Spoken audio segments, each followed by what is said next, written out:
Hey everyone, it's your favorite Boob Tube boy, Van Lee, or perhaps second favorite, or third favorite. Hey, it's a Boob Tube boy, Van Lee, and I have once again set out to give you a bit of a disclaimer ahead of this episode because it is a heavy, heavy episode. Once again, 21 Jump Street decided to take a topic that is maybe not taboo, but a little risque, and base a whole show on it. Today's trigger warning then is going to include execution, state-sanctioned execution, our prison systems, our judicial systems, and just essentially the way that, hey, in America, sometimes we like to kill children just because we can, or the mentally handicapped, or the disabled, or the elderly. We just like to kill people here in America. So we will try and bring some levity, some lightheartedness to this adventure. In fact, there's a lot of goofy, funny stuff to be found in it. And at the center of it all, there's a love story that can be quite heartwarming at times. Doesn't end up well, FYI, but all of this does make for a very interesting journey. Hopefully you'll enjoy it. You'll continue enjoying the shows that we put out and all of our work. We appreciate all of you listeners. We appreciate anyone who's reached out to us on Twitter or other social media or what have you. We love it. And we hope to continue doing this, and occasionally touching on a hard topic like this is certainly worthwhile. I wouldn't want to do it every episode, but every now and then it's kind of fun. So please enjoy 21 Jump Street yet again.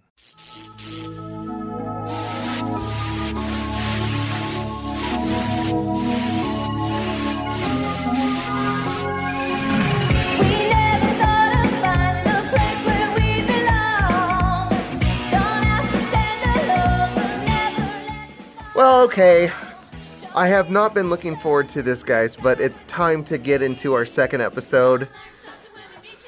And I know we can do it, but it's going to be a challenge. So, hello everyone. Welcome to another episode of the Boob Tube Boys. I am Spencer Hendricks. I'm hosting. I have that unfortunate duty. I picked this. I'm going to wear this, and I'm going to make it work. And I'm going to have some help. Brian Vaughn, hello. Hey, what's up? What are you going to talk about today? Oh, despair, I think, is the main thing. Well, it's not going to be just me and you, thankfully. Do you think we could do it by ourselves? No, we need someone taller. Yeah, so, we're going to need a bigger man. So, look at this, Van. Well, that guy's huge. So, what do you bring to the table today? Not a whole lot. A lot of levity, a lot of sadness, a lot of being disappointed in everything because this is just a truly downer of an episode. It really is. And I can't even get through this without cackling like I just did because... What did you make us watch, Spencer? I know. This is just, I felt awful after watching it. I did too. This is, guys, I'm gonna try to collect myself. This is 21 Jump Street, episode 16 in season 4, 2245, which, by the way, does not have any sort of relevance to the episode. I've looked that up, and nobody knows what it means. Oh, I thought it was his execution time. It could be, but it's not explicitly stated at any point. So we don't know why they called it 2245, but it is called 2245. If anyone would like to get sad Cost with of us, a banana. I think it should have been 2345. That would be because I think that's the he gets executed at midnight, so that'd be like 15 minutes till. Maybe it's a different time zone. Rosie Perez is checking her watch.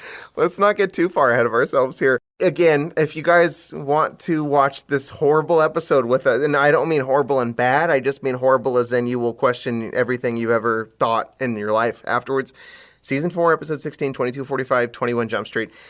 The cast is really not in this episode much at all. We do get to see some Hanson. We get to see some Johnny Depp action. We get to see a little bit of Penhall. There are some appearances from the main cast, but this is largely a one-off.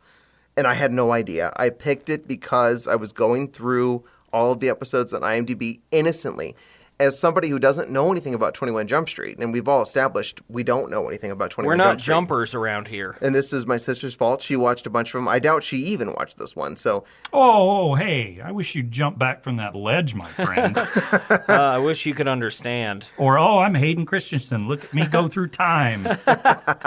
I don't have any way to explain how much this wasn't what I expected. It just had a high rating on IMDb. I will say this right out of the gate. I think it was actually done fairly well. I think that's why people liked it so much. But I didn't know. Again, I picked both these out at the same time, and I thought we were talking about a mostly dumb, blundering comedic show. We are going to be talking about the death sentence here. and it's not going to be probably as difficult to skirt around as people beating up gays. We're still going to have to be somewhat careful in how we approach this, and by no means are we laughing at any of these concepts. We're just trying to make some sort of levity. Van's going to help us with that. Well, that also it means a lot coming from you, considering we established last episode that you have in fact murdered several people. Yeah, well, you weren't supposed to know, and I only did it in the way Dexter does. I'm trying to rid the earth of these scum. This is definitely an episode. We talked a little bit on our last episode. Scrubs? Is that what you said? No, I said scums, plural. I thought you were like plural scums. I was like, this is definitely an episode of Scrubs. Sorry, go ahead, Brian. It's an episode of Scrubs about the death penalty. They just Zach played Braff that. dies. They played that stupid "How to Save a Life" song because they played that constantly. That is the in that worst damn show. song too. It's a it's so bad. This is definitely a standard from what we now understand about 21 Jump Street issue of the week sort of thing, and it is the death penalty this week. You know, you mentioned previously, Spencer, that they would do PSAs after the episode. I didn't do that on this one. I expected it. Well, I don't know. I don't know if they only showed that when it aired in syndication. Okay, that's fair. So the more you know style thing. Right. But for yeah, Fox. I have no idea. That would be a thing we'd have to look into. In any case, they definitely were touching on some sensitive death sentence topics here. Yeah, and the funniest sensitive topic ever, because why does anyone believe in that shit? Yeah. They went out of their way to make sure that you could sympathize with the main character in this, who ultimately is getting the death sentence. Now, we'll talk about how that goes over the course of it. But when the episode opens, because we can't warn you anymore that this is going to be a difficult episode, so let's just get into it. We've got a prisoner in his cell cutting himself with a knife and pretending to be bleeding out.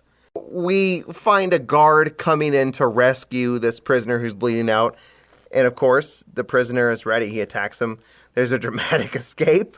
Multiple murders. He kills a bunch of guards on the way out of jail, which there's only one at a time. It's very convenient.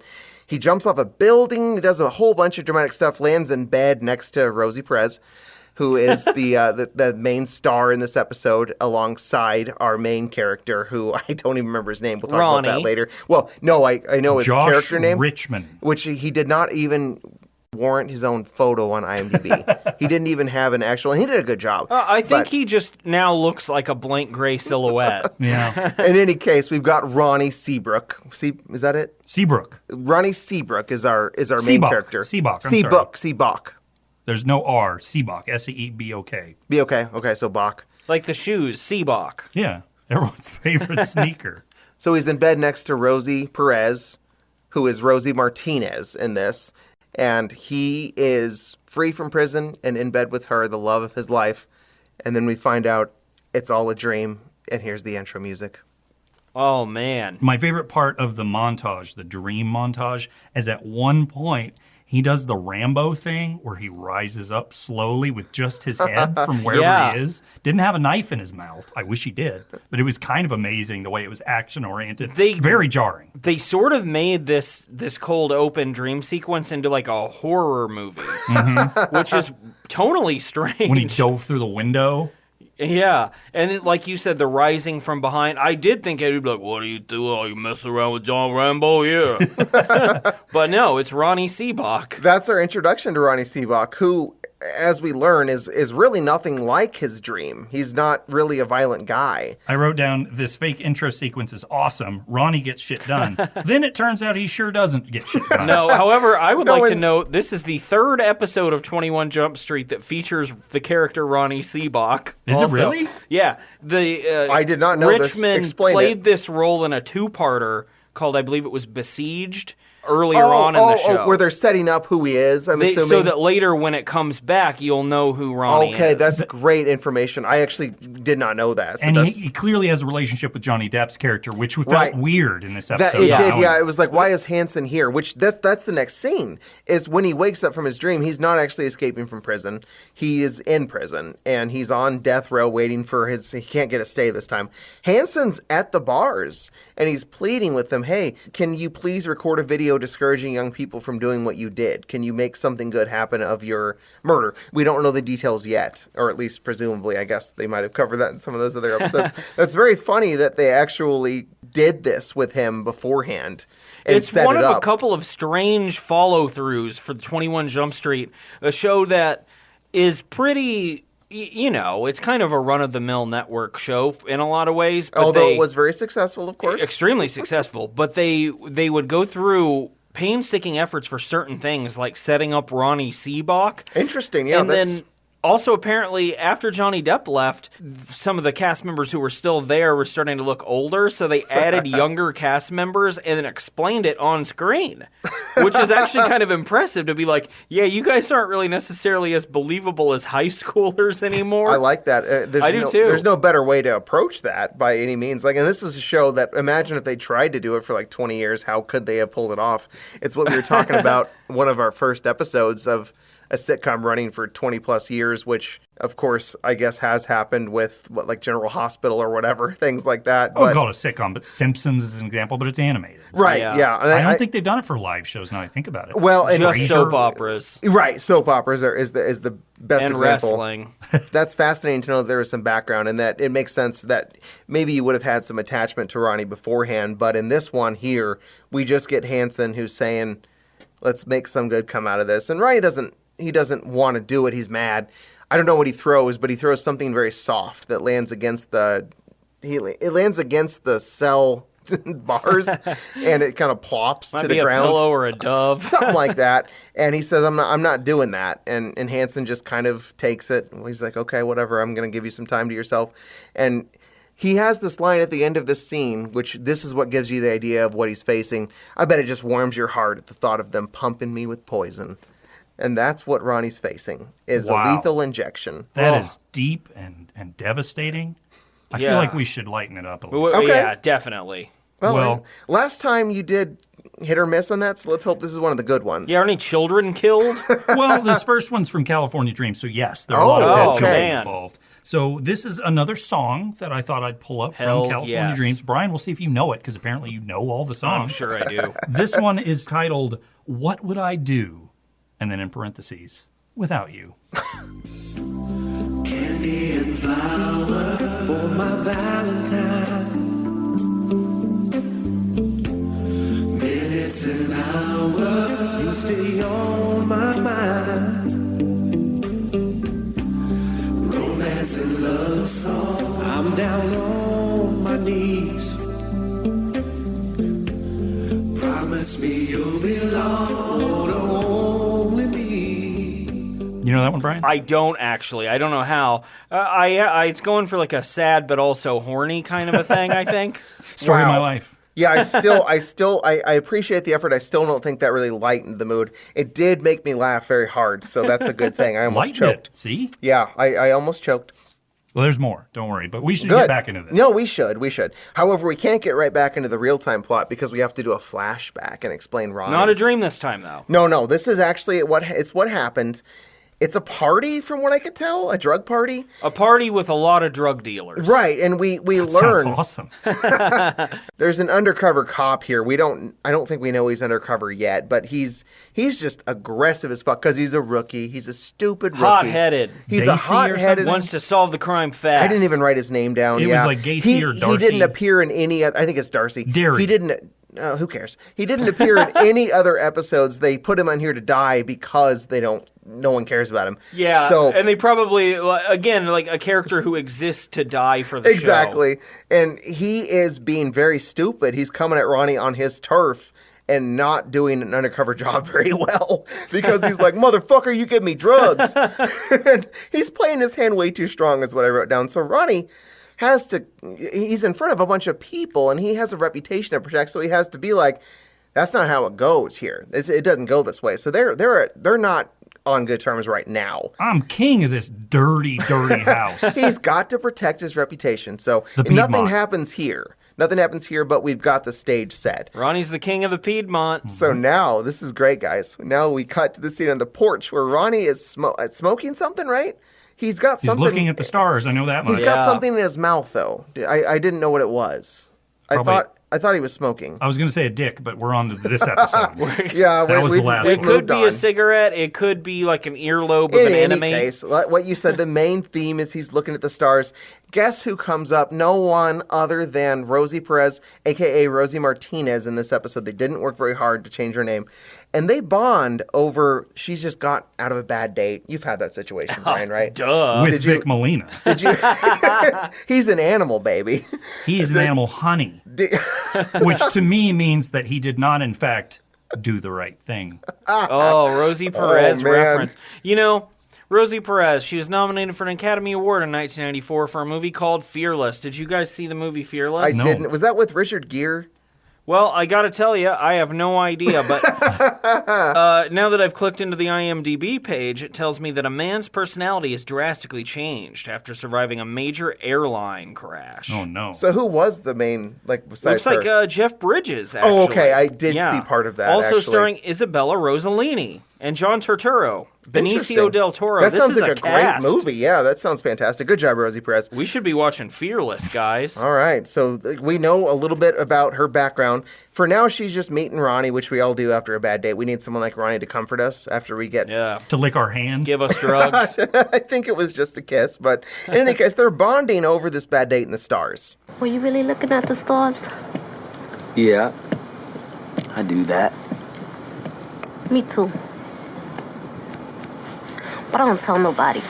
You know, sounds weird. I'm Ronnie Seabach. Rosie Martinez. I actually really like the I don't tell nobody aspect of this. She's kind of being like, but we're supposed to be tough, but I like that you're not. You're showing some vulnerability here. Oh, yeah. And They bonded. And Yeah. Ronnie's very vulnerable, despite the fact that at this point in the episode he can't read or anything. He's quite a sensitive man, and he's not somebody who you would think would just kill somebody. So we've already established the sensitive side of Ronnie here. Now, do we know at this point if Rosie can read? No, she cannot. I was thinking that neither of them are literate Right, at this point. they are not. But they have bonded over stars in her bad date. This is love. This is love, and it's in the works of something huge. Now we have to cut away from them because they've given this idea that they're in love, and that's Ronnie's main impetus for getting better in life, which eventually, presumably, he would have done. We're back at the station. The undercover cop, the rookie, Derry, which I just think is a stupid Milk. name. Like Milk or like the Stephen King Main Town? Like that. I really Oh, don't like Well, it. no, not like that. It's D-A-R-Y. That's D-E-R-R-Y. Yeah. I don't like it at all. Whatever his name is, I don't like it, and I don't like him. He's a bad undercover cop. He's a rookie. Something bad's going to happen to He's him, brash, so don't worry. And he gets chastised for his hard approach. They say, maybe go a little easier. This Ronnie kid's I not wonder anything. if he will. And Hanson himself, the great Hanson, the great Johnny Depp checks in with Derry and says, just remember, I know you're a rookie, but be careful. Don't do anything stupid. You're 2 months out of the academy, and you get a little worried. Exposition. Whatever you do, don't replace your hands with scissors. So another flashback. Now Rosie and Ronnie are a couple, and she's cutting his hair, which Pinhole would never allow to happen. No So way. We've already made progress with the characters in this show. They're I bet definitely Pinhole developing likes them. to wear vests. Ronnie's also very picky about his hair. He's not, however, picky about living in filth. No, we're Despite told a being lot. a rich drug dealer? Yeah, that Ronnie's like the king of this territory in terms of The Piedmont. The The Piedmont. Piedmont, yeah, that's where But he like runs as it a all out drug of. dealer, he's very respected or something. But repeatedly, he doesn't have access to money, and essentially Well, lives in dust He's- and rat he, shit. He does. It's just all tied up in his operation, right? Is what he says. I He's guess like, so, I but, can't like- get it until we do our deals or whatever. It comes up What- later. it seems I like don't just know. a lazy It throwaway. is. It's very. Yeah. Yeah, he should have a lot more money considering his big drug operation. But here's a great opportunity for them to immediately smash us over the head with this undercover cop who will not stop. Wow, it He's rhymed. about to. He came over after this intimate moment where Rosie is cutting Ronnie's hair, and he does talk about how wonderful. Well, no, she says his hair is great, so that's the whole thing. He's like, I don't know why I care about it. She's like, it's wonderful. She loves his hair. I didn't, I was okay with it. It's fine. And anyway, the cop comes back and says, I know it's the middle of the night, and this is how we handle drug dealers, apparently, but you sell me when I want you to sell me drugs. And he says, that's not how this works. Ronnie's saying, no, we've already had an issue before. I'm not going to let you pick how I run my own operation. Cop won't back down. They draw their guns on each other. So it's one or the other, right? So Ronnie wins. He shoots him. The idea is that the cop sort of instigated this, and Ronnie was self-defense at this point. Which Kind he of. did instigate it. I mean, the cop comes Yes. in there, actual gun blazing. But the other thing I didn't understand is what is the cop trying to do? I guess make him reveal himself. They didn't do a great job of Just explaining that. pushing too hard. Yeah. Now, did you guys notice that Ronnie had a belt buckle? No. Yes, in this scene. Is it cool? He had a real big belt buckle that was not looped through his pants. It was just like the belt was just dangling in front of his dick. And it just says, liar. All capital letters. I had to pause it. to see Does that this. mean that his dick is a liar? Yeah, Or that he in general is? both. Okay.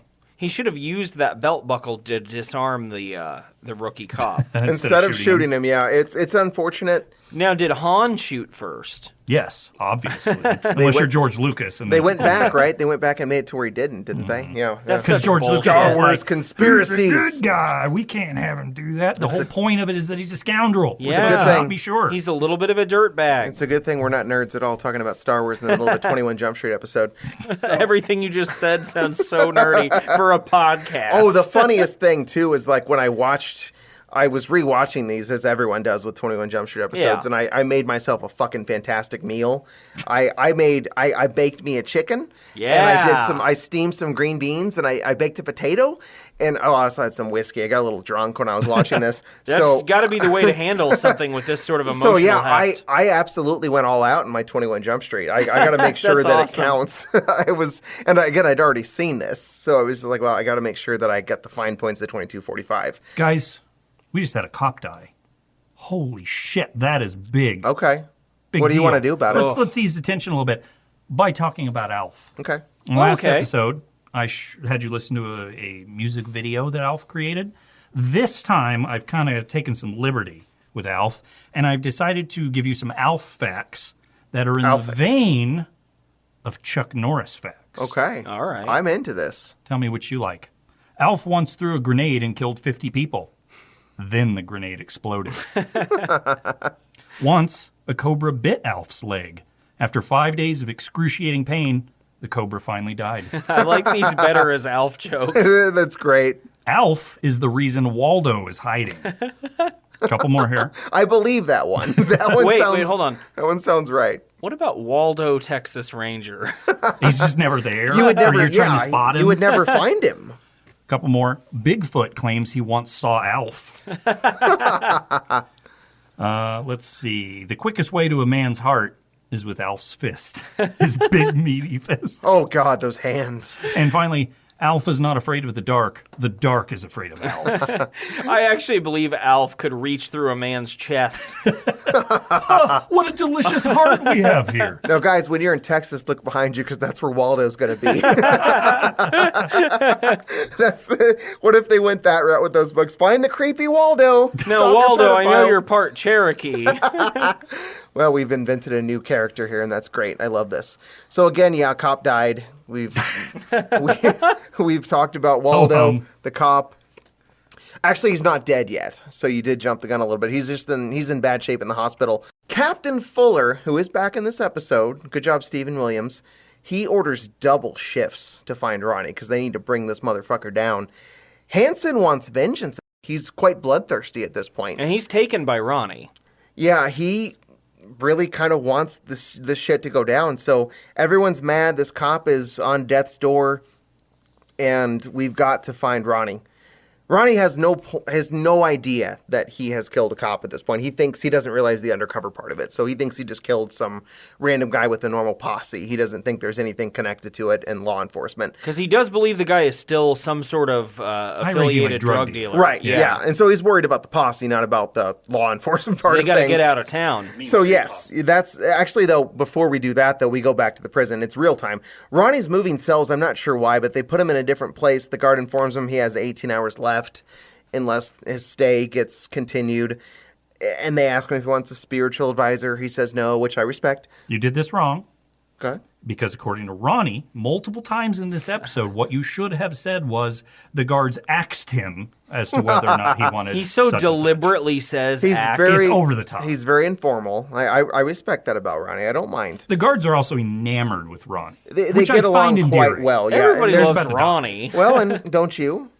Yeah. So they ask him his last meal, and this was kind of sad, to be honest. He wants fried chicken, mashed potatoes, and a beer, which, of course, here's where they mention, sure, you can have a beer, you're of age now. Which, this is the whole thing of it. When he did this, he wasn't even 21. And we do love to execute children Yep. here in the States. Especially Yeah. ones who are impoverished and never had a chance in life in the first place That and are actually illiterate. is the favorite picking on target in America, is anyone who didn't have a chance and an advantage in the first place. So this does check out. The great thing here on top of that, which this is an emotional scene.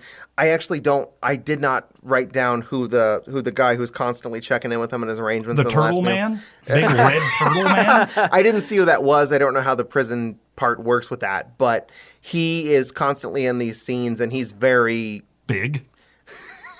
I was going to say he's very compassionate. He is very nice. actually. He's filled works with it. hard to. He works hard to bond with Ronnie and help make sure that his last days are good, is what it comes across as. And Takes him a while to cross the street. He doesn't- Sometimes I like to help people like him across the street because they're just turtling along. okay, well, do you have any more of those jokes? Well, I don't have any more of those jokes, but if you'd like, I can lighten the mood again. No, I'm not ready for that. I want to talk about Sean Penn. Yes, please do. Please do. Can Sean Penn lighten the mood himself? I don't think so. I don't think that's gonna happen. I don't know if You you might guys have know to this. lighten the mood after we talk about Sean Penn. I've heard that Sean Penn is pretty fly. Yeah. So that's one of the things Ronnie says after he gives his last meal requests is he said he doesn't want the spiritual advisor. He does want Sean Penn to play him in a movie because he's Which pretty they fly. don't look alike, despite the flyness. No one likes Sean Penn. No, this one has is- ever been like, man, Sean Penn's What a pretty fly. This cool is- guy. Guys, this is interesting to me because this is years before Susan Sarandon and Sean Penn starred in Dead Man Walking. Oh my God, I which didn't was even think also about that. a guy in death row. Yeah. How did that happen? Which would you say is better, Dead Man Walking or this episode of 21 Jump Street? I just think that's weird. That No, that is really weird. somehow a very affecting movie about a guy on death row was played by Sean Penn. Yeah. What are the odds? 21 Maybe Jump they Street. saw this episode and said, get Sean on the line. And after he finishes cursing you out, ask him if he wants this role. Van, would you like to lighten the mood a little bit? You know, let's do it. In fact, I'd like to talk more Columbo, but not really, because I have more Donald Pleasance Oh, facts for you. yes. This one delights me, and I'm disappointed because I couldn't quite find what I wanted out of it, but you'll see. Will you be as delighted as Donald Pleasance was when Columbo had a notepad? Pretty much. Okay, so Pleasance actually wrote a children's book What? called Scouse the Mouse. Give me that book right now. It's about a mouse who immigrates from Liverpool, which is again where he's from, to the United Like States. the Beatles. It's narrated by Donald Pleasance, but maybe not more importantly, but importantly, the titular Scouse the Mouse is voiced by Beatles drummer Ringo Starr. Wow. Now, I couldn't get the actual album to rip for whatever reason. I was having trouble with it, but I do have an example of. So I don't have an example of Pleasance's narration. I wish you did. It is on YouTube. You can check it out there, listeners. But what I do have is a song written by Ringo Starr, which I'll play right Please now. don't. It's the mouse with the most. It's Scout the mouse. No ordinary, he's an extraordinary mouse. It's Scout the mouse. That you'd ever seen a mouse like Scout in your house. Hello, Now we know where the real talent lies in the I Beatles. was going to say, I told you not to play that, but you did anyway. Well, Pleasance in this, as he's narrating it, it's Donald fucking Pleasance, so he's like, and the Scouse I the would mouse. love to hear an audiobook Oh, so read good. by him, though. I'm sad that he's no longer here to do that for us. Died of complications from heart valve replacement surgery. Oh, was it by Leonard Nimoy? Did he do the operation? Shit, you're right. Oh, the sutures dissolve. We need to talk to somebody about this. All right, so we go back to our plot here. It's another flashback. By the way, plot, huh? Because where they're You going? know, Oh, boy. let's not do that. Come on. I honestly thought this was the start of the Sting versus Vampiro graveyard match from WCW. That was one of those low-hanging fruit moments, and fine. Good took on it. you. Good on you for taking that. So there's a rainy cemetery scene. It is so fucking rainy. They're drenched. It's They're, clearly not real rain. But they're both just full of water. They're just, you can't even, like, Rosie's like drowning as she's reading her lines in that scene. They're all like blinking because the water's blasting them in the And face. she's like, so they're bonding, and he's talking about how he didn't want to shoot the officer, but he had no choice. And I think, let's see, did they? No, they still don't know at this point that That he's it a cop. was. No, they still don't. They're just, so I wrote officer in my notes, but they're still saying, he's saying, I didn't have a choice. He was coming at me. I got to do it. They got to lay low because the posse has to cool And the down. funny thing is here is Rosie's wearing the biggest earrings I could ever sing, and Ronnie has a Fila hat on. Yep. And it's rather fly. Rosie refers to the tombstone behind them as, hey, that rock over there. The big thing here is this is the transition to the hideout. They got to get off the grid. Ronnie thinks the posse's. We're watching The Net all of a sudden with, wait, what was her name? Sandra Bullock. Sandra Bullock. I really thought that was just an expression, though, for getting like out of the public eye. I really thought that's how you use that. But in any case, this is the sequence of I've got a hideout. We got to go there. Rosie knows that he's got one. He's saying, well, I didn't take you there because I like you. I only take the girls I don't like there. And she knows he's got one. That's the transition. They really care about each other. They're going to the hideout. So now they're in the hideout. They're in bed together. They're cuddling. She's playing with his hair, which is great. They're cuddling. I said this. They're cuddling so hard. They really like to cuddle. And they're playing their next move. Ronnie's he's worried about the posse. And he says, you know what, Rosie? This comes up later. You go ahead and get some sleep. I don't need to sleep. I can stay up for days. I can tap my thumb to a song in my head. For now. And it's, come on. That's mean. He says, I can keep going. You go ahead and sleep. I'll keep a watch out for both of us with this little trick I have. What's your guys' trick to staying awake? I just fall asleep. That's what I do. That's my trick. Crippling anxiety. You know what mine is? Never being able to turn off my brain from 10 to a 7. Oh, so you don't need to tap your thumb. No, I just don't ever sleep, ever, under any scenario. Well, it sounds like Ronnie could have used your tricks because he needs to tap his thumb to stay awake. I'm going to start doing that before Well, I go no, it to bed. doesn't sound like you need to. You Oh, already that's can't. true. Yeah, you already let's can't stay sleep. awake. No, he doesn't sleep with that. So, and this Endless is sleep. later on, I assume still in the hideout. This is kind of a weird, like, long flashback. Ronnie gets the newspaper where they find out that it was an officer that was slain. Neither one of them can read, but he can recognize his name in there, and they can see the picture of the officer. Seabach. And what? That's his name. You recognize it. Seabach. I thought you meant the officer's name was also Sabach. I was like, no, it's not. His What name a is Derry. coincidence. Two people with a stupid name no one's ever had. So they figure out it was a cop. Ronnie's actually relieved, and Rosie's like, this is not good. I thought his reaction was pretty funny, too. I was like, wait, He's you like, think oh, that's... it's just a cop. Oh, Yeah. man. I've been hiding for the cops forever. Why not? It's just back to normal. So he's thinking like, okay, we can go back to business as usual. She's like, we got to get out of here forever. Yeah, when you kill a cop, they actually care about catching you. Well, Ronnie, according to his shirt, has something to prove, but slightly off-center. And also Fila. Fila and an American flag jacket. I really wanted Fila shoes at one point as I don't a think child. I ever had any. I didn't either. I They wanted doesn't them. exist anymore, right? No, I think they're gone. Okay. Well, I could be wrong, though. We don't want to offend Fila. Did you just offend Fila? Fila, I'm sorry. Fila won't sponsor I'm the sorry. podcast. So anyway, Rosie's saying, it's a cop, we got to go. And he's saying, I can't. We talked about this earlier, Brian. My money is we got to go back to the Piedmont. That's where I get my money. And she's like, we don't need to go back to the Piedmont. We can get money, if you know what I mean. She's, I assume, like, afraid if they even show their faces there, it's over. Right, which is not, she's not wrong. No. She's not wrong. She is wrong about her idea, though. Here's the thing. One last job. Then we'll get out. The concept, we've got to do what we can get money. We can do it this way. Should have just gone and flipped burgers at Burger Village. You would really want all of that with me?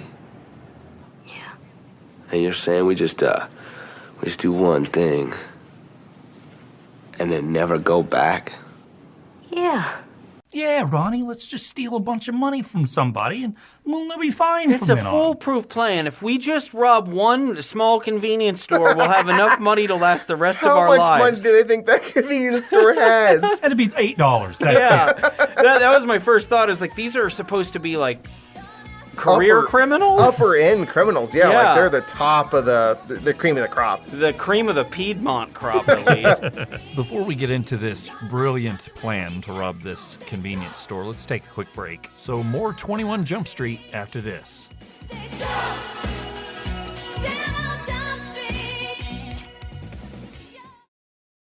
So we're in the convenience store where they do go to commit this one last job that's never been anyone's last job. And he must be a big deal. They sent undercover police into this thing.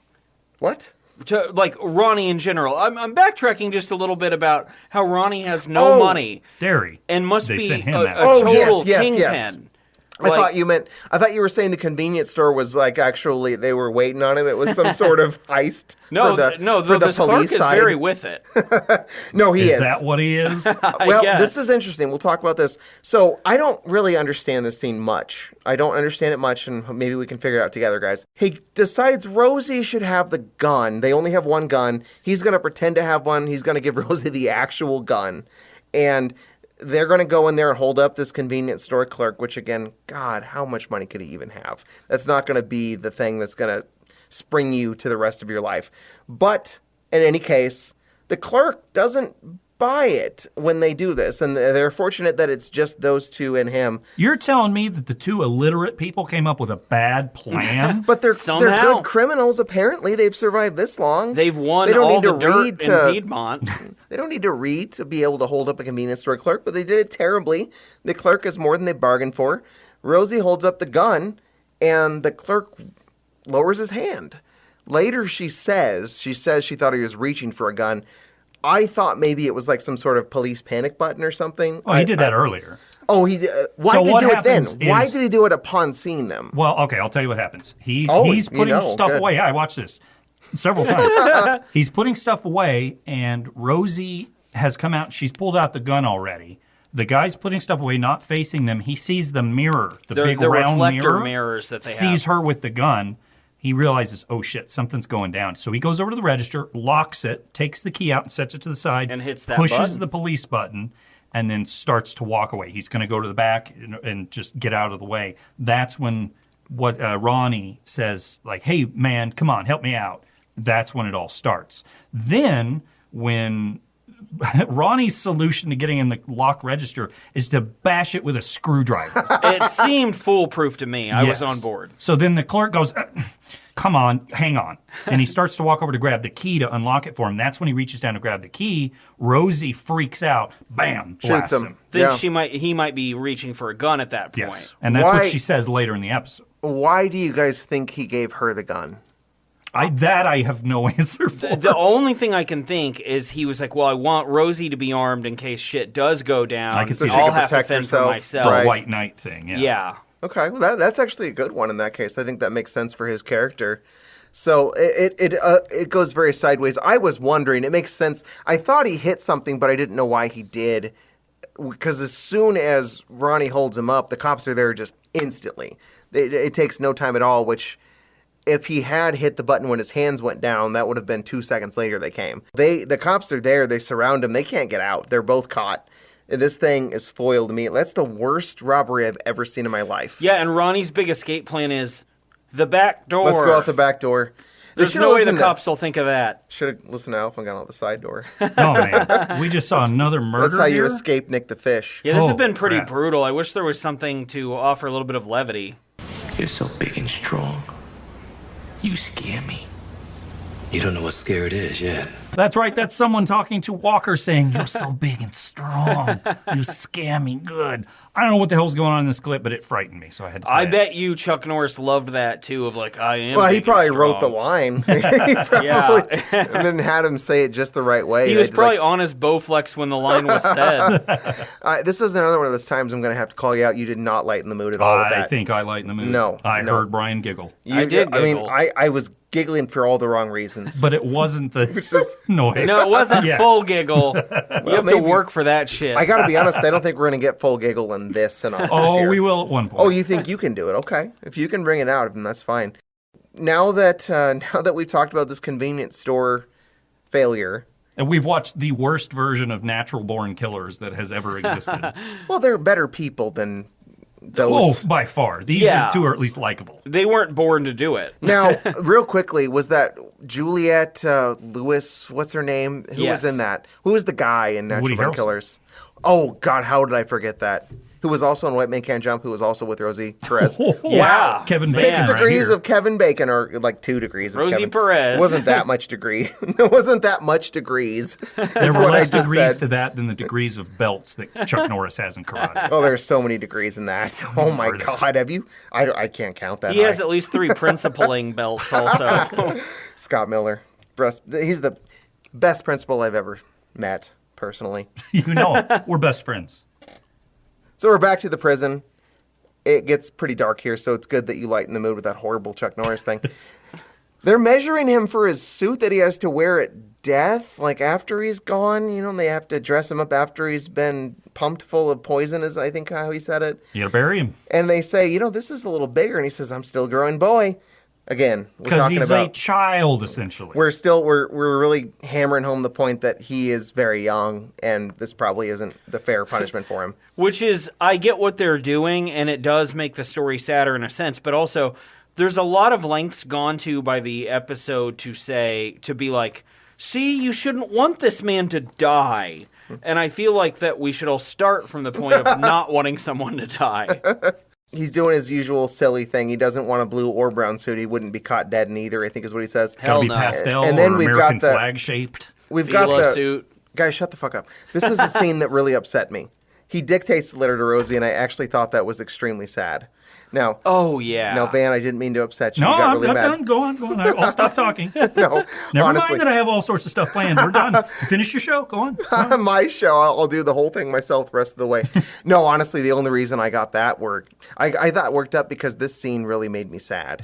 And we'll have to probably get some more of your lightening the mood here shortly after this. But he dictates the letter to Rosie, asking her to be there when the injection happens.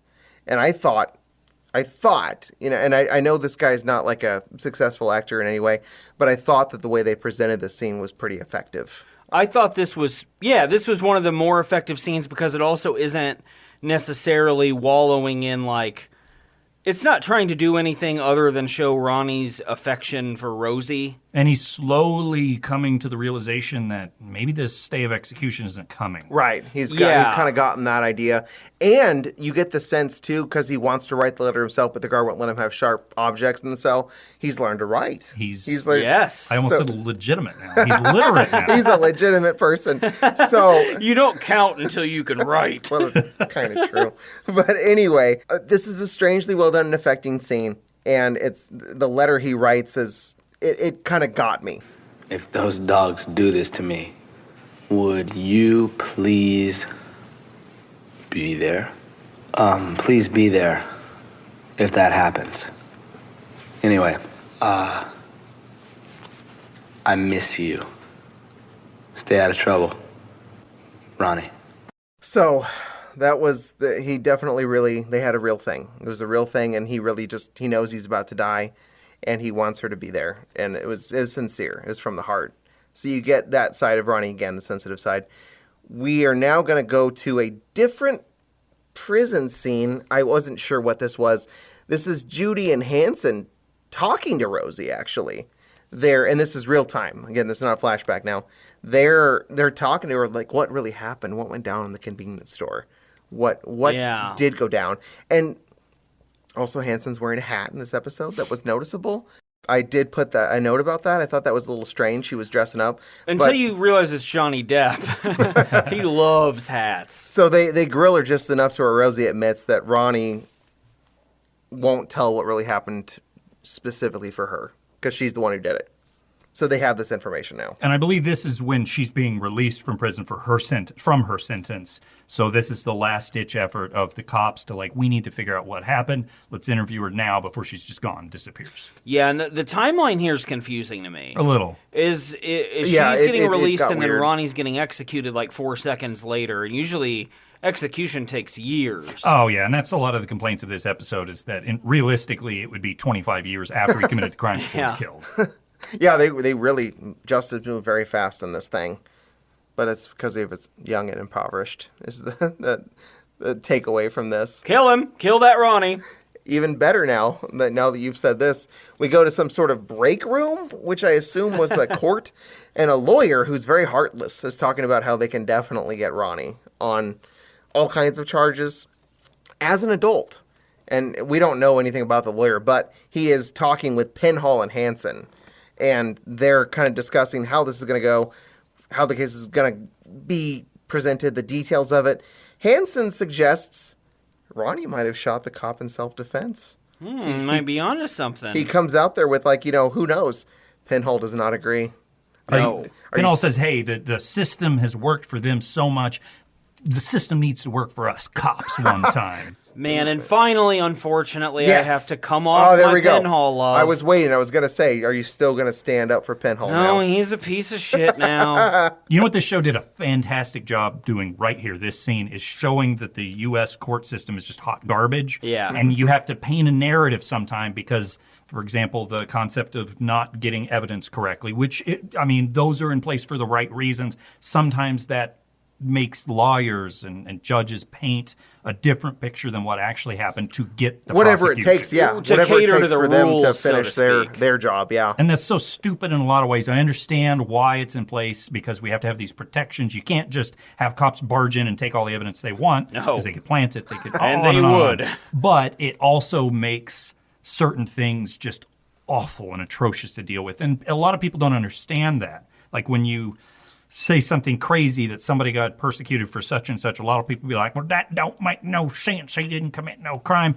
Then you go look at it and you realize, well, okay, this is the only way they could get him. For example, getting the big-time gangster on tax evasion. Right. like that. It's about getting the person in prison, Yes. and then things unravel from there for that person. You can get them on more charges, blah, blah, blah. No, I thought that was actually a very affecting scene because the whole time the lawyer's casually talking about trying this kid as an adult, he's just stuffing his face with a sandwich. It's his lunch break. He's off the clock, and this is just business as usual. We got these two cops who disagree about how to do it. It's nothing to him. He doesn't care.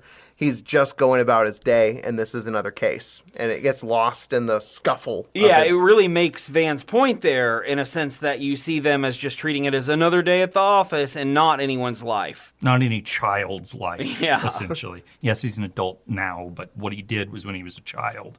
It's crazy. This show did make me mad, this episode. I think it had that effect on a lot of people, or sad. Some people got sad. Some Something people got ending in mad. ad. Are you guys sad?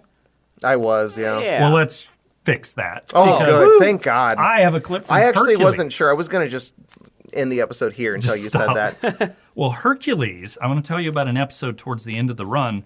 There is an episode where he is summoned by Vlad the Impaler and has a bunch of vampires in it. At one point, Hercules' traveling companion Darius gets bitten by a vampire and turns. Cool. And when Hercules fights him, he has this to say. Hungry, try the steak, then stabs him with a steak. S-T-A-K. Oh, clever. That's Clever. pretty good. Yeah, I love it. In later Kevin Sorbo performances, he would say something like, "Hungry? Well, let's eat dinner as a family." Oh, Christian values. I feel like he wouldn't. He's got some kind of weird family values, though. He might exclude a family member randomly. I don't trust him. Yeah, especially if they're, I don't know, gay or a woman. Horse. No, then you're in the family. Yeah, that's true. So we've talked about the heartless lawyer, the terrible criminal justice system that doesn't have any sympathy for someone like Ronnie, who does slip through the cracks a little bit here, and we've got all that commentary. We go to the court. The judge agrees, though, the death penalty is the only way to proceed with this. He's not budging one bit. He's got his mind made up. And he says, by the way, the whole point the judge makes is we just need to make an example out of you. I don't care that you may not deserve this. We got to deter people by killing you. And we've been proven time and time again, that doesn't work. Right. That does not stop crime at all. And it made me really angry, too. And I was like, this is so ridiculous. Why are they having every single person be just irrational in their bloodlust? And then I realized, again, this is unfortunately, while a little presented bluntly, it's far Really too what realistic. happens. Yeah. The commentary was not subtle at all. No. But they had an agenda for sure. Ronnie is very calm during this. I believe he's wearing sunglasses in court, and you can't really see his expression. But Acquittal. he doesn't show much emotion. So now we get to actually see the Piedmont. We get to a scene with the Piedmont where Rosie goes back. Presumably she hasn't been back since all this took place. And there's a new leader, actually. It's a tall black guy who was there at the party with Ronnie in the beginning. He's taken over. And it's really good to see that Bob Jaguar has landed on his feet and taken over here as the Piedmont master. Yeah, he makes it very clear. He says, hey, Ronnie's still king, but I'm running the shop while he's gone, sort of thing. He's on death row, right? And this is where we learn Rosie knows. She knows what's happening to him. She also doesn't seem to want any part of that life. I'm not even really sure why she comes back in this scene. I wasn't clear on that. But Is she getting some stuff from there? I couldn't tell. I couldn't either. She was kind of walking around doing something. She just kind of seemed like she was kind of whatever, closing that chapter in her life, and then we find out that she does know about the death row thing and all that. She's, because again, she just did get released from her sentence. So she's free of that. She's done with the drug house, the Piedmont, and she doesn't seem to want to go back into that life. So we're going back to the prison with Ronnie now. He's bitching about he wanted a color picture TV in his cell. I guess they gave him a black and white TV. No, they gave him a color one, but they're static. He can't get a channel. The guard says something like, you wanted a color TV, and he says, yeah, well, I wanted one that worked or showed a color picture. And then eventually he does change the channel. Whew, thankfully. Well, he watches a wonderful program about space information, and we talk about stars again. And then the guard and he talk about stars. They go into this. They bond over space, just like he and Rosie bonded over stars. And the guard cluelessly muses about his grandson's future, not realizing he's talking about years that Ronnie will never get to live. And Ronnie's eyes just kind of glaze over in that scene, like, your grandson's he's 5 or whatever. He's gonna be 12, and he'll be into girls. He wants, he wants to be an astronaut. Probably won't have murdered anyone. And of course, Ronnie knows he's not going to be there for any of that. So that's that whole little off-putting scene there. And Hanson comes back here. This is really the only time we see any of the cast members, the regular ones in the show, is when Hanson comes and says, hey, will you please film this video to make people never do any crimes again? And Ronnie doesn't back down. He's still saying, I'm not doing it. Hanson's very sad. But I guess they built enough bond, and maybe they established this in the early episodes. Of course, Ronnie wants Rosie to come to the lethal injection for obvious reasons, but he wants Hanson to come too. And that shows that he actually does care about him, even though he won't do his video. And he makes a simple request, will you be there when it happens, if it happens? And Hanson says, yeah. Yeah, I was not surprised that Johnny Depp answered the call here. And I wondered at this point, is Ronnie definitely does have some sort of bond with Hanson, and then also I think he's like, I need to look out and see somebody. He hasn't heard back from Rosie at this point. Well, the other thing, too, is, Johnny Depp is known for doing some Make-A-Wish style stuff. So I'm thinking that when he goes to watch the execution, he might actually wear his Jack Sparrow costume, which would be great for everybody. Oh, wait, I think it's Make a Nightmare is actually the organization he's involved with. Yeah. We get to learn about the Rosie situation that you just mentioned, this next scene. They're at their house with their big sprawled out family, and the mail comes, which is Ronnie's letter that he penned, the very emotional thing that I yelled at you guys to shut up so I could talk about.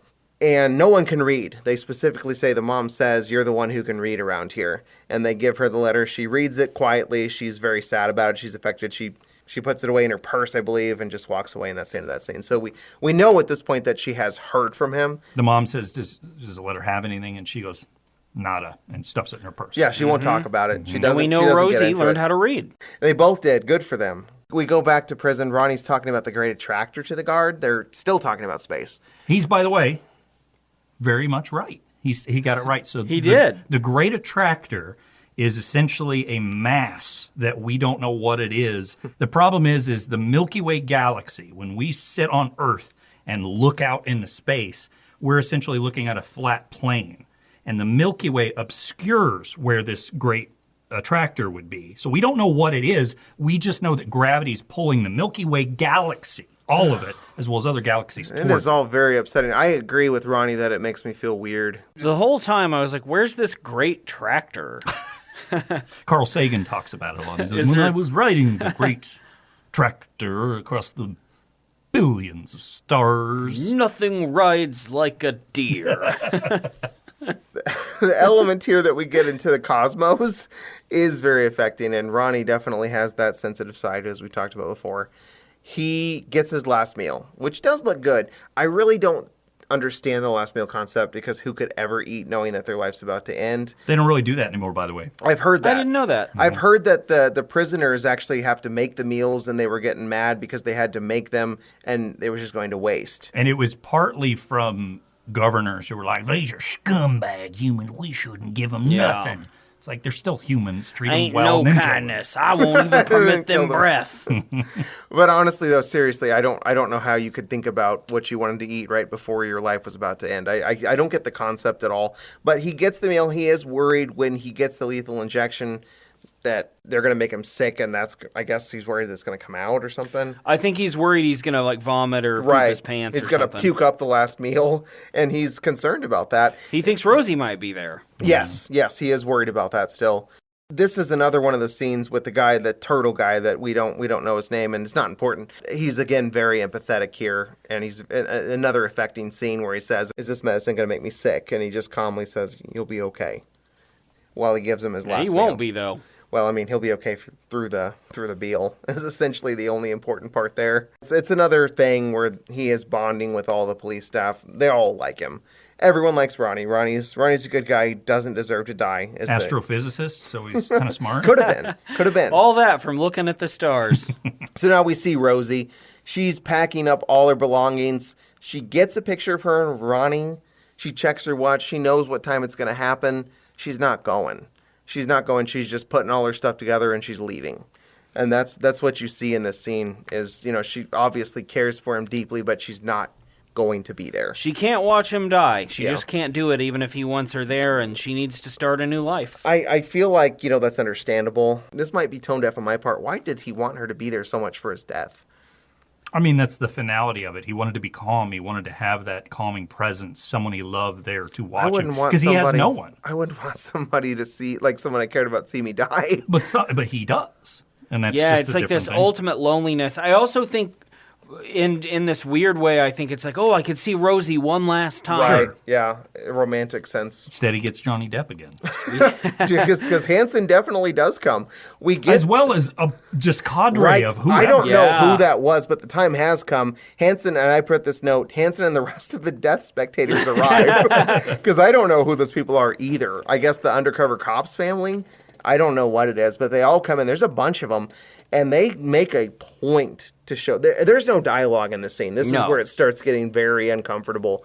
There's no dialogue. They show the bags of chemicals, the drips, the needles, everything they do in this process, which I can't remember anything that I've actually seen myself where they show the lethal injection process so deliberately. I haven't seen that. It is really. very drawn out, and specifically each different injection Yeah, needle you is can- switched out. Jarring. You can see exactly, I don't know if it's accurate, but exactly what they put into these people when it happens. And you can't hear anything other than the footsteps of the spectators. There's nothing else. And they pan through the audience. Ronnie gets to see, this is horrible, he gets to see that Rosie is not there. That's the last thing he sees. And then the process starts here, and then we get to the thumb trick. The thumb trick, which Brian alluded to earlier, won't work this time. He does. Hey, it always works before, every time. We go out on this note where it's a great callback to that part of the episode where that's what he always did to maintain focus. So he brings it up here, and again, this is dead silence as they administer the poison drip. Hanson is visibly affected. He's the last one to leave. He's looking through the bars. He is clearly distraught over the fact that it ended this way. And we see Rosie walking off into the distance to start a new life. We had no other closure in that episode. It just ended on that note. It flat out, he got no stay. There was no redemption for his character. There was nothing that we got out of that. It just ended in that way, and it was done. Okay, look. Dark note. I was genuinely impressed with the way they did the execution. ballsy. It's a real ballsy. good ending. And I think it's important to kind of share some of the details they did. So what I'm going to do is play a clip here of essentially the death noises. It's jarring, but the detail is insane. So this is uncomfortable. Fair warning. I but hated those noises, I really yeah. want to play this because I think this is super important. So this is, again, they Good cooked acting. him up. It's fantastic acting. So here we go. This is This is a big deal, guys. Bring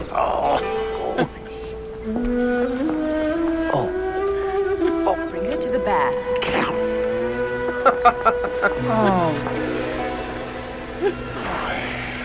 Turn around, Cleo. Oh my God, I'm so sorry. That was not the sounds of a man being executed. That was Autolycus, the king of thieves, ogling Cleopatra. I'm so sorry. We got to get this right. Do you have the right clip? We got to get this right. Let's play the real clip. Whew. Okay. I'm sorry. I pushed the wrong button, guys. Yeah, because this is a serious I'm pretty moment. sure I don't believe you. This is a big moment. Here, let's listen. Okay, I'm ready. Hey, stop. Okay, Brian, this is serious. I'm trying to collect I don't myself. think it is. Okay, here we go. Yo, Kate, where do you keep your casserole dishes? Why? The cat won't fit in the toaster. Oh God, sorry, God. That was not the gurgling sounds of a man in the throes of death. That was Alf. That did allude to another sort of execution. Well, okay, let's get this right, son of a bitch. Yeah, for We're gonna God's get this sake. correct. I'm glad you lightened the mood enough. Now we can Ronnie's listen to him sake. actually die. This is it. This is the one. I believe it. Pardon my French, but I'll be damned. Walker told me I have AIDS. No, my God, no, that wasn't it. I'm sorry, guys. So this Walker's is a all doctor very now? bad news. Why did Walker give the news that child had AIDS? Walker knew that Haley Joel Osment could only take the news. Was that for Haley Joel Walker. Osment? Oh. Wow. I'm so sorry, guys. That Well, was the not thing it. is, the doctor had actually been murdered, and Walker had to go undercover as the chief surgeon. As Leonard Nimoy. Yeah. It's all coming together. I don't, even though you did your best, Van, you did your best this whole time, I still found that episode disturbing. How did you guys feel like they presented it? Is it another thing where they did their best, but it wasn't well executed, or what? I liked it. I thought it was actually very, very well done. Tasteful isn't the right word, but it presented a lot of deep, hardcore things fairly well, and I thought they ratcheted up the emotions exceptionally well. I genuinely enjoyed this, and that sounds dark, but I enjoyed it I because love watching this man die. it pushed good emotions, and I think you had a little more emotional reaction to it than I did, but I still was blown, and in fact, my mind was blown, and in fact, I sent Brian a message that said, they actually killed him? I thought the show was going to stay the execution. I don't did think too anyone for a saw long that time. coming at all, yeah. I did too for a long time, and what's so effective about this end scene is that finality has to sink in the same way it would for Ronnie. Like, there's no stay coming. You know, the governor's not calling. This is it. Something's This is happening it. here. And it's also, there were moments that we alluded to earlier that are as subtle as a hammer to the face in terms of the show accurately proposing that the death penalty is abhorrent. But this time, they don't tell you, they completely just show you. They let you see Ronnie die, and they do it in a slow, drawn-out process to just show, like, this is how terrible this is. This is what we do to people because we're more interested in closing a chapter on something than trying to investigate what's left of this person. I think that's a pretty accurate take.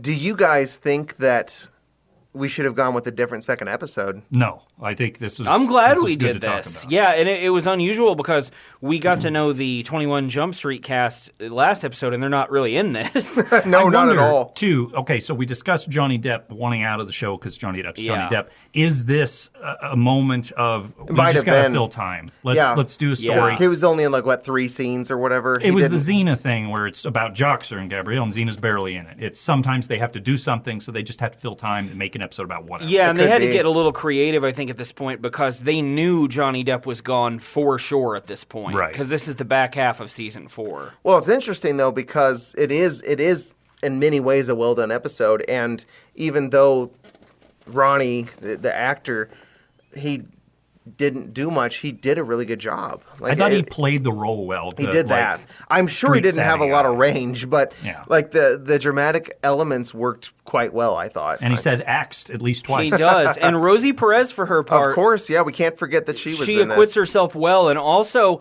has this certain ill-fated quality to the way that she reads her lines kind of the whole way through of like we could be something, but there's a sadness to it that I think really comes across. Can She's either worn. Yeah. one of you guys do the Rosie Perez accent? I'm not even going to do it. That's too much. It's that stereotypical, It's saucy really- Latina. it's I really think out I there. can do it. Okay.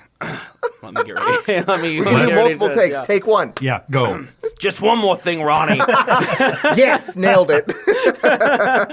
Do you think Rosie, at the final scene as she's walking off into the distance, she's actually going to film her new movie, White Men Can't Escape Death Row?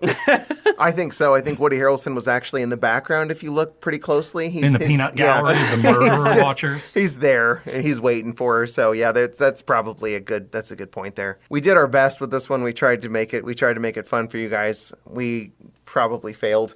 I'm gonna actually dread listening to this because it was so sad. It'll be fun. Such a sad episode. You think it's fun. I think It's a TV it's sad. show. It's sad. Come on. All right, I do have a few stray notes, if I could toss them in here. The to-be description of this show, it has a little one-line description of the plot, says, Hansen asks a juvenile on death row to make a video to deter other youngsters from crime. That is not what this is about. No. At all. That is No. a footnote. That's like a side plot. That was like less than a minute of the show. Mentioning Hansen seems disingenuous in this episode. I guess they had to though because Yeah, he's big the star. draw. he's the character. The episode 2 spots after this, this is episode 18. Episode 20 is titled A Womp Bomp A Loo Bomp A Loop Bam Boom. That sounds awesome. I guess they made up for some of the dark in that episode. And then one more stray note here for you. Another episode this season, I don't remember the number, was titled Unfinished Business and has the following description. Hoffs poses as handicapped to investigate the rape of a wheelchair user. Oh, no. They just kept doing this Raping, crazy yeah, they stuff. went right out there. I'm glad we didn't do that They weren't one. afraid of anything. They went right in there. I'm really curious to know, can we expect more of this sort of dark theme in your next show, Brian? Well, What a segue. You know what? that's, yeah. Best segue I mean it. This is the That was best good. segue that's That ever was happened on really this show. smooth. I guess, thank you for telling me I'm the best host. Absolutely.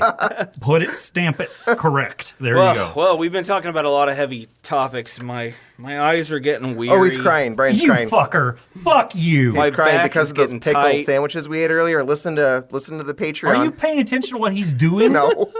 I know what he's doing after he said this, and I do not want I'm trying to plug Patreon while you're making fun of Brian. Can you No, plug I'm Patreon? upset about what I'm being forced to watch next.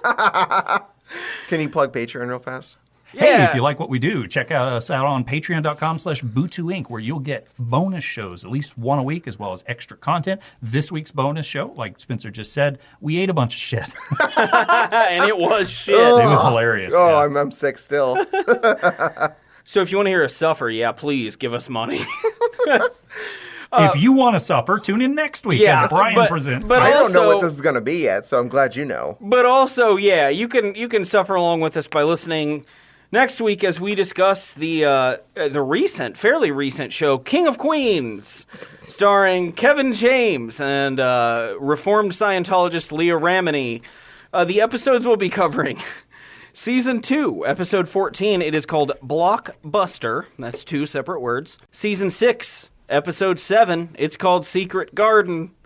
I'm going to bust your block after this. That's right. You can find these episodes on Peacock if you'd like to watch along with us. It's been a while since we've done a 30-minute sitcom. No, it hasn't been a Shitty while show. since we've done a shitty show. Yeah, That's yeah, for yeah, sure. that's fair. No, it's never long between those for us. But yeah, we'll be I'm returning to the excited sitcom realm. when one of you guys, either one of you, does the show you also like I did Columbo. Because mine is. good. My next one in a good. few Yeah, weeks. I'm excited.